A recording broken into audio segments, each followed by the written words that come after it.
जालन्यात 6 वर्षाच्या चिमुकलीवर आईच्या प्रियकराकडून लैंगिक अत्याचार करण्यात आल्याची धक्कादायक घटना समोर आली आहे। जालन्यातील कदीम जालना पोलिसांनी त्या नराधमाला मुसक्या आवळल्या आहेत। प्रशांत वाडेकर असं या आरोपीचं नाव असून परभणी जिल्ह्यातील जिंतूर तालुक्यातील एक 28 वर्षीय महिला पतीपासून विभक्ती झालेली आहे। ती सध्या जालन्यातील जुना भागामध्ये राहत असून तिथे ती भाड्यानं खोली घेऊन राहते।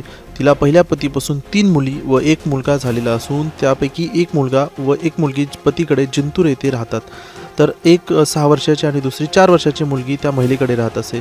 सदर महिला साफसफाई आणि घरगुती काम करून तिचा व तिच्या मुलींचा उदरनिर्वाह भागवते।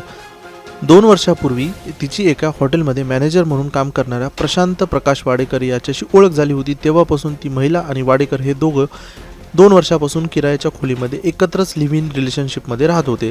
सदर महिला दुपारी 3 वाजेपर्यंत कामानिमित्त घराबाहेर असते, तर वाडेकर हा दिवसभर घरी राहून रात्री 7:30 नंतर हॉटेलमध्ये ड्युटीवर कामावर जातो। प्रशांत वाडेकरने त्याची प्रेयसी असलेली महिला घरी नसताना 6 वर्षीय मुलीवर आधी अनैसर्गिक कृत्य केले, त्यानंतर तिच्यावर लैंगिक अत्याचार केला। या प्रकारामुळे भयभीत झालेल्या चिमुकलीला खूप ताप आला होता।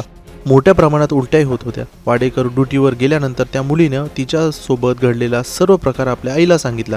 यापूर्वी वाडेकर याने त्या चिमुकल्या बालिकेसोबत असं घाणेरडे प्रकार केल्याचं तिनं आईला सांगितलं। यानंतर सदर महिलेनं तातडीनं कदीम जालना पोलीस ठाण्यामध्ये धाव घेतली आणि तक्रार दाखल केली।